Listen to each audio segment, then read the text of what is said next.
All right, as you can see here, it is not the end of the game. It's a 7-3 game in the 8th inning, so hopefully the Padres can, you know, win this game, pull this one out. I'm doing this earlier, not because I believe this game is over. It is not over, but because I'm going somewhere tonight and I don't know what time I'm going to be back. There's the early day game tomorrow. So I just want to give my reaction to what I've seen today. I'm confident that the Padres will win this game, but I could look like an idiot, you know, an hour from now if the Padres don't win this game. But 7-3 lead right now. Michael King, I thought he pitched pretty darn good. 12 batters retired in a row at one point in this game. Sure, did give up a couple of runs there in that 6th inning.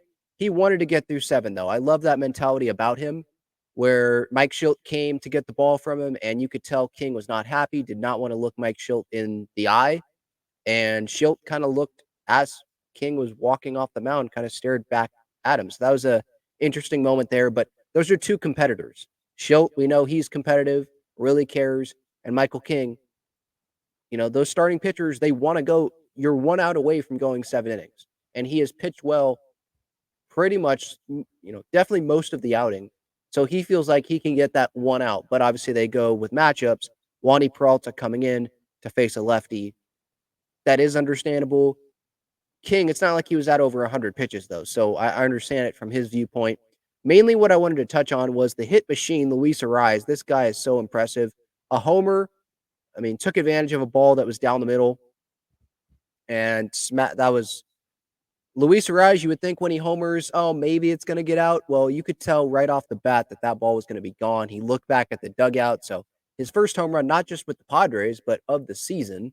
And then what I loved was the Padres and their approach, that great inning there in the 5th inning.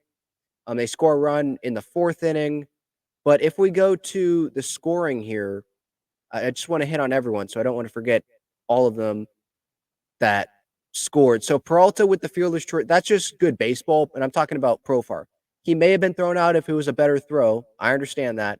But the hustle there, and maybe some aren't going to shine the light on Manny here in that situation, but he's the one who doubled to get Profar to third to set up that situation. So want to give props to Manny where it's due there. The little baseball things like that he doesn't get full credit for that because he didn't drive in the run, but he set that up. Tatis comes through, taking it the other way. We saw him roll over, I think it was into a double play earlier in the game, grounder to the left side on first pitch. That wasn't the best first pitch to swing at off of Nick Martinez.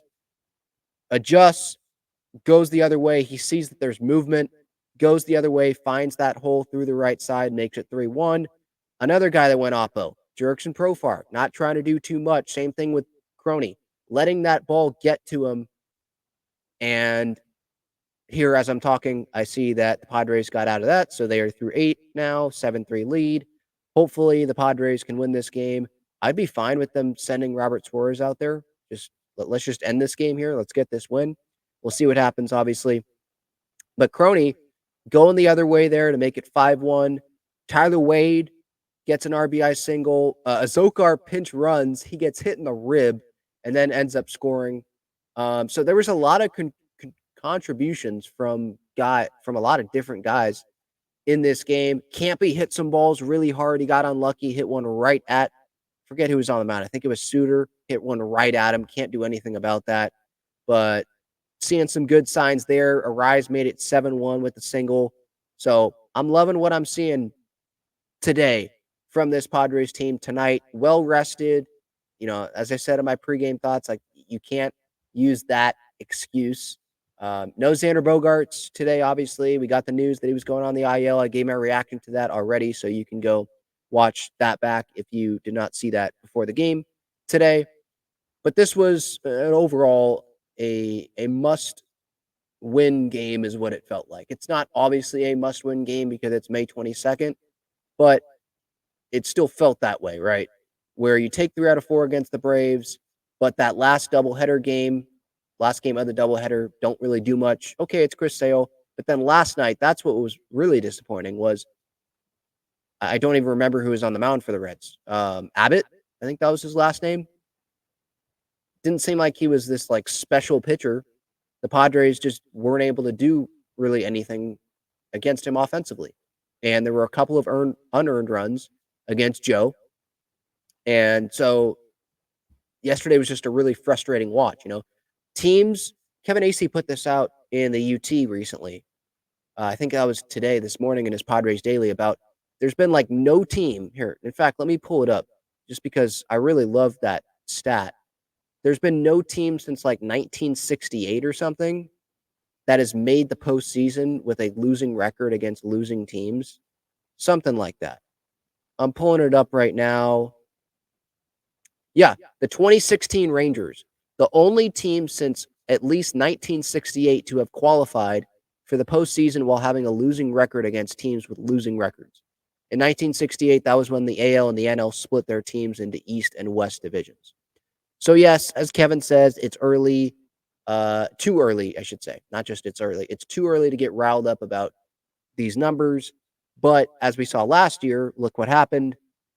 And this year, you're seeing a little bit of a trend there, like playing down to a team's level, whether that's the Rockies or that Reds game the other night, playing down to their level. And then when you play good teams, playing up to that level. And it's frustrating. Like, let's play up almost every night, right? Like, that's what we want here. And guys are going to have to shoulder that load, obviously, offensively. Not just shoulder the load, because I don't want to make it seem like Xander was carrying the team, because he definitely wasn't offensively. But with him going out, that's one expected producer that is not there. So these guys are going to have to step up. Manny's going to have to be better consistently and perform up to the level of expectation. Same thing with Toddy. Arise is going to have to keep hitting, which I don't have really a doubt about. Crony, Profar, keep playing well. Campy, keep hitting balls hard. Merrill, keep being yourself. And I think the Padres can be in a pretty good spot.